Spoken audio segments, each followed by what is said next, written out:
नमस्कार साथियों, मैं सुमन गैलहर काशीदीप क्राइम न्यूज़ में आपका स्वागत है। आइए बात करते हैं आज की ताज़ा खबरों की ओर। अर्नब गोस्वामी पर जमकर बरसे आयना प्रमुख सुमित स्वामी। वाराणसी में संतोष कुमार सिंह की रिपोर्ट। वाराणसी, देश की वर्तमान दशा और दिशा पर बोलते हुए आयना प्रमुख सुमित स्वामी ने कहा कि वर्तमान में देश की स्थिति भयावह बनी हुई है और देश की मीडिया आंख बंद करके सोई हुई है। उन्होंने सीधा आरोप अर्नब गोस्वामी पर लगाया और कहा कि वह केवल कुछ गिने चुने लोगों की खबर ही दिखाते हैं। एक प्रश्न के जवाब में उन्होंने कहा कि वह दिन दूर नहीं जब जनता स्वयं अपने हाथों में कानून लेने के लिए मजबूर होगी और सरकार और समाज के बीच का समन्वय नहीं बन पाएगा। आइए देखते हैं सुमित स्वामी जी का पूरा वक्तव्य। सर, वर्तमान में देश की दशा और दिशा बिल्कुल नाजुक बने हुए, क्या कहना चाहेंगे? वर्तमान समय में जो हमारे देश की स्थिति बनी हुई है जी, अगर इस पर प्रकाश डालना है तो एक छोटा सा मैं आपके सामने वाकया रखना चाहता हूं। पिछले 10 सालों से चल रहा था निर्भया का केस जी। 10 साल बाद निर्भया के केस में जो दोषी पाए गए थे उन्हें सजा मिली। हमारा पूरा देश इस खुशी का जश्न मना रहा था। बहुत अच्छी तरीके से लोगों ने सेलिब्रेट किया और उस वकील को भी बहुत बहुत बधाइयां दी गई। लेकिन हमारे देश में जो लोग इस तरीके से जश्न मना रहे हैं, हम उनसे यह पूछना चाहते हैं कि इस 10 सालों में कितने ज्यादा केसेस पेंडिंग हो गए हैं ऐसे मासूम बच्चों के साथ दुष्कर्म के, महिलाओं के साथ हो रहे अत्याचार के। क्या किसी को इसका आंकड़ा मालूम है या किसी को अंदाजा भी है कि हो क्या रहा है? एक अर्नब गोस्वामी को ले लीजिए, बार बार कहता रहता है क्या कुछ भी। अरे यार, ये कुछ भी मतलब क्या है? कुछ भी। रिया याद है तुम्हें? सुशांत सिंह याद है तुम्हें? कंगना रनौत याद है तुम्हें? रामदेव याद है तुम्हें? जिनके लिए तुम 24 घंटा लड़ते हो, 24 घंटा अपना न्यूज दिखाते हो, मात्र इन्हीं 4-5 लोगों के लिए, बाकी किसी के लिए तुम्हारे पास समय नहीं है। तो इस तरीके से हमारी मीडिया खुद कर रही है। नाम रख दिया आर न्यूज, पूछता भारत। अरे कौन सा पूछता भारत? तुम तो खुद अन्याय कर रहे हो। देश वालों को खुद तुम गलत तरीके से तुम सिर्फ फंसाते जा रहे हो। उन्हें एक तरीके से कह लीजिए कि भंवरजाल में फंसा रहा है और कुछ भी नहीं कर रहा है यह अर्नब गोस्वामी। मीडिया वो होनी चाहिए जो समाज और सरकार के बीच का जो सही रास्ता है उस रास्ते को साफ और क्लियर बताए। हमेशा मीडिया द्वारा घटनाओं को प्रकाशित किया जाता है कि यहाँ पे घटनाएं हुई, वहां पे घटनाएं हुई, लेकिन आज तक मीडिया के द्वारा यह क्यों नहीं बताया गया कि यह घटना सॉल्व हुई, वो घटना सॉल्व हुई? कभी बताया जाता है? कभी ऐसी बातें सुनने को नहीं मिलती है किसी को।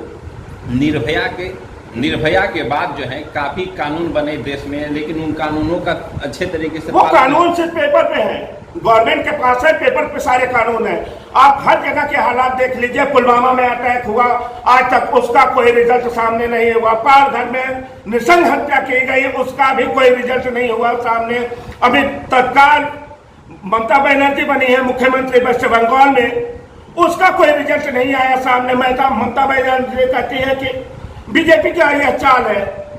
केंद्र सरकार रिपोर्ट मांगती है कि रिपोर्ट वहां से भेजो, क्या हालचाल है, वहां के कितने लोग मरे, कितने लोग जिंदा है। राज्यपाल वहां का घटना होने के बाद जाता है और जनता को आश्वासित करने के लिए, लेकिन तत्काल सर्जिकल निर्णय लेने वाला कोई वहां पे पैदा ही नहीं हुआ। हमारी गवर्नमेंट सर्जिकल निर्णय लेने के लिए सिर्फ नोटबंदी पर ले सकती है और किसी भी चीज पर नहीं। अन्याय अत्याचार होते हैं, होने दो, कागजी कार्रवाई कर रहे हैं ना, वो चल रहा है, चलता रहेगा। जनता है, घटनाएं होंगे, फोटोग्राफ लेगा, शेयर करेगा, फिर भूल जाएगा, बात खत्म हो जाती है। लेकिन ये अर्नब गोस्वामी जो है, जिस तरीके से ये अपने चैनल की पब्लिसिटी या ये कहिए कि जनता को गुमराह कर रहा है, ये गलत कार्य कर रहा है। अगर ये सच में सही कार्य करता है, एक बार डिबेट करके दिखा दे मेरे साथ, उसको औकात पता चल जाएगी। आप सीधे चुनौती दे रहे हैं। सीधा चुनौती है मेरा कि एक बार डिबेट तो करके देखे, फिर हम बताते हैं कि तुम्हारे लिए रिया जरूरी है या किसानों के लिए यूरिया जरूरी है, सुशांत सिंह के लिए सीबीआई जांच जरूरी है या पहले हमारे पुलवामा में हुए शहीदों के ऊपर अटैक जरूरी है। सरकार और समाज के बीच जो सामंजस्य और समन्वय होना चाहिए होते हुए नहीं दिखाई दे, कहीं ना कहीं मीडिया पे भी आरोप लगा। आपके हिसाब से क्या होना चाहिए?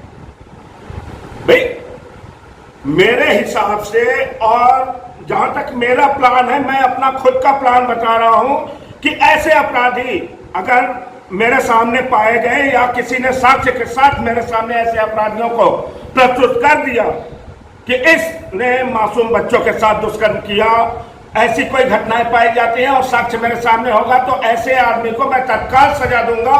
मैं किसी भी कानून को हरगिज नहीं मानूंगा। ये मेरा चैलेंज है, कानून की जो मर्जी आए वो कर ले मेरे साथ, मुझे मंजूर है। अरुणव गोस्वामी के बारे में क्या कहना चाहेंगे? आरोप भी लगाया अरुणव गोस्वामी के ऊपर कि केवल रामदेव करना रोज चिल्लाते रहते हैं। यार हम अरुण गोस्वामी के ऊपर आरोप क्या लगाए, वो पूरा का पूरा गंदा आदमी है। मतलब सीधा सीधा आरोपों से स्वयं घिरे हुए हैं। पूरा आरोप से घिरा हुआ है वो किसी लायक है ही नहीं व्यक्ति। हमें तो शर्म आती है कि मीडिया में ऐसे लोग भी मौजूद हैं। सर्जिकल निर्णय अब वो दिन दूर नहीं जब जनता लेगी, और हम लोग सर्जिकल निर्णय खुद लेंगे। अगर किसी की बहू बेटी पे की इज्जत पे आंच आती है ना, तो वो किसी कानून का इंतजार नहीं करेगा, किसी फाइल का इंतजार नहीं करेगा। 10 साल 20 साल 50 साल बैठ करके घर में आंसू नहीं बहाएगा कि अब मुझे न्याय मिलेगा। अब होगा सर्जिकल निर्णय, वो करके दिखाएंगे। वो कौन करेगा? हम लोग खुद करेंगे। कानून हाथ में लेने के लिए मैं तैयार हूं ऐसे जघन्य अपराधों के लिए। फिर चाहे जैसा निर्णय हो देखेंगे बाद में।